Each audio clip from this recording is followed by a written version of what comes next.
The 17th of July 2018, 1340, Reuters by Peter Apps. In the end, Donald Trump's post-summit press conference with Vladimir Putin produced fewer surprises than many feared. In contrast to the U.S. President's meeting with North Korean leader Kim Jong-un, there was no announcement to blindside regional allies such as suspension of military exercises. Like the first part of Trump's trip to Europe, however, the outcome of the Helsinki meeting will outrage his critics, play well with his domestic political base and unsettle European nations. Indeed, that may well have been its purpose.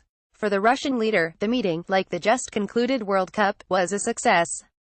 Trump's failure to condemn Russia's 2016 election meddling, essentially siding with Moscow against his own intelligence agencies, and his description of U.S. Special Counsel Robert Mueller's probe as a disaster, is a win for Putin. And while the U.S. indictment of a dozen Russian intelligence officers 2 days before the meeting clearly infuriated the U.S. president, it didn't deter him from treating Russia and Putin as an equal negotiating partner. Trump, presumably, seized the fact he faced down his own critics, grabbed the agenda and dominated European news during last week's NATO summit and UK visits as a clear political victory. The U.S. president revels in negotiating with tough, autocratic foreign leaders, with whom he appears to identify more than most of his democratically elected counterparts. Both Moscow and Pyongyang probably now have similar visions of how their relations with the U.S. administration might develop, a series of high-profile periodic meetings in which little is given up or gained, but in which dialogue continues. Other Western leaders, however, are less certain where to go. The truth may well be, of course, that Trump doesn't care what non-Americans think of him. Much of the theater of the early part of his trip, particularly at the NATO summit in Brussels, appeared designed to play to his base.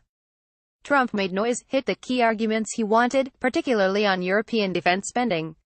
Then he declared success and claimed that his opponents had climbed down. Judging by comments by French President Emmanuel Macron and others, the reality may be more complex. During the NATO summit, there does not appear to have been a Trump-brokered agreement to significantly hike European defense spending. If European states do choose such a step, it will be as much for their own reasons, frustration with America and more specifically, fear that Washington will remain chronically unreliable and unpredictable, as anything else. Most European leaders have little enthusiasm for the U.S. president, and know their own political bases relish it when they oppose him. Those leaders who believe they need the United States most, such as British Prime Minister Theresa May, are developing their own tactics for managing him. May all but ignored Trump's blisteringly undiplomatic interview with a British tabloid newspaper last week, in which he savaged her Brexit approach.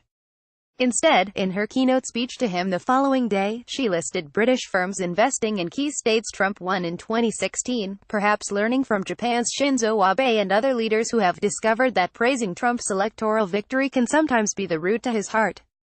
In that sense, at least, the world has adapted to Trump and he to it. I wrote earlier this year that, for better or worse, the U.S.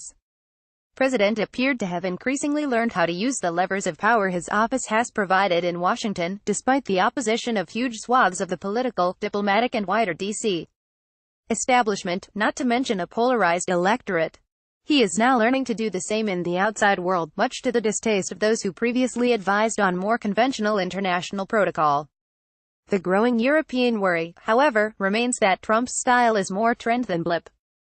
Trump's approach may not be a temporary aberration, but the vanguard of a new generation of populists who care little for truth and much for political spectacle, and an increasingly assertive Russia that backs them.